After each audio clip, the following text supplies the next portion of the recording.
कहानी की शुरुआत होती है एक घने जंगल को दिखाते हुए। एक आदमी पागलों की तरह भाग रहा था, इस उम्मीद में कि शायद उसे इस जंगल से भाग निकलने का कोई रास्ता मिल जाए। लेकिन ये जंगल इतना घना था कि यहाँ से बाहर जाने का कोई रास्ता नहीं नजर आ रहा था। यह आदमी सूरज को देखते हुए आगे बढ़ता है, लेकिन अब सूरज भी धीरे धीरे ढल रहा था। मगर इस आदमी ने भागना नहीं छोड़ा। भागते भागते एक पॉइंट आया जहाँ एक बोर्ड पर लिखा हुआ था पॉइंट ऑफ नो रिटर्न, यानी वहाँ से कोई वापस नहीं जा सकता। साथ ही इस बोर्ड पर नंबर 108B लिखा हुआ था। ये देखकर वो और भी ज्यादा परेशान हो जाता है। धीरे धीरे अंधेरा और बढ़ने लगा और पूरे जंगल में एक अजीब सा खौफ फैल गया। तभी अचानक एकदम से सारे परिंदे उड़कर वहाँ से चले जाते हैं। इस आदमी के कई मील के सफर के बाद भी उसे पूरे जंगल में कोई भी एक जंगली जानवर नहीं दिखाई दिया। न जाने ऐसा क्या था जिसे जंगली जानवर भी डर रहे थे। डर के मारे वह आदमी और भी तेजी से भागने लगा, लेकिन कई घंटों का सफर करने के बाद वह आदमी अचानक एक जगह पर आकर रुक गया और उसके चेहरे पर मायूसी छा गई, क्योंकि उसके सामने वही 108 नंबर वाला साइन बोर्ड था जिस पर लिखा हुआ था पॉइंट ऑफ नो रिटर्न। अब आदमी को समझ आया कि चाहे मैं जितना भी भागूं पर इस जंगल से निकल नहीं सकता। इसलिए अब वो वहाँ छुपने की जगह ढूंढने लगा, लेकिन वहाँ उसे छुपने के लिए कोई सेफ जगह नहीं मिली। इसीलिए अब वो पेड़ के ऊपर चढ़ जाता है, पर तभी उस पेड़ की टहनी टूट गई, जिससे वो आदमी काफी ऊंचाई से नीचे जमीन पर आ गिरा। पेड़ से गिरने के बाद वो बहुत ज्यादा जख्मी हो चुका था। उसे काफी गहरी चोटें आई। इससे पहले कि वो बेहोश हो जाता तभी अचानक जमीन हिलने लगी और अजीब सी गुराने की आवाजें आने लगी। वो आवाजें सुनकर आदमी के गले में सांसें अटक गई। तभी अचानक कोई उसे खींच कर ले गया। खींचने वाला कौन था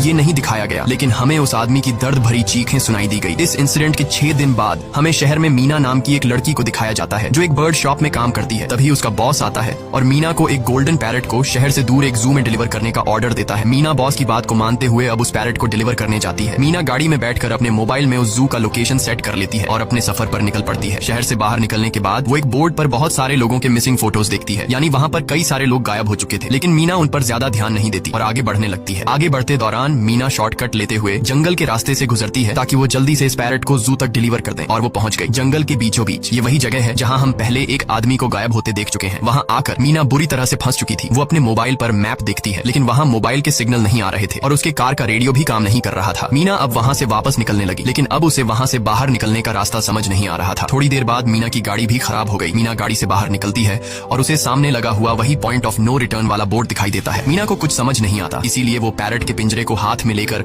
आसपास मदद ढूंढने आगे चली जाती है, लेकिन वहाँ आसपास किसी भी मदद का नामो निशान तक नहीं था। उसके बाद वो वापस उस जगह पर लौट आती है जहाँ उसने अपनी गाड़ी खड़ी की थी, लेकिन वहाँ से उसकी गाड़ी गायब हो चुकी थी। ये देखकर वो बहुत ज्यादा परेशान हुई। उसे लगा कि शायद वो उस जगह पर नहीं आई है जहाँ उसकी गाड़ी खड़ी थी, बल्कि ये किसी दूसरी जगह पर आ गई है और उसकी गाड़ी कहीं दूसरी जगह में खड़ी है, क्योंकि इस जंगल का हर एक पॉइंट एक ही जैसा दिखाई दे रहा था। अब अंधेरा भी गहरा होता जा रहा था। एकदम से पहले की तरह ही सभी परिंदे इन पेड़ों से उड़ जाते हैं। मीना को अब डर लगने लगा था, क्योंकि जमीन भी जोर जोर से हिल रही थी। मीना को वहाँ आसपास किसी के होने का एहसास होता है। तभी अचानक मीना को दूर किसी का साया नजर आया। मीना भागते हुए उसके पीछे आई, पर उसे वहाँ कोई भी नहीं मिला। तभी अचानक मीना को एक बूढ़ी औरत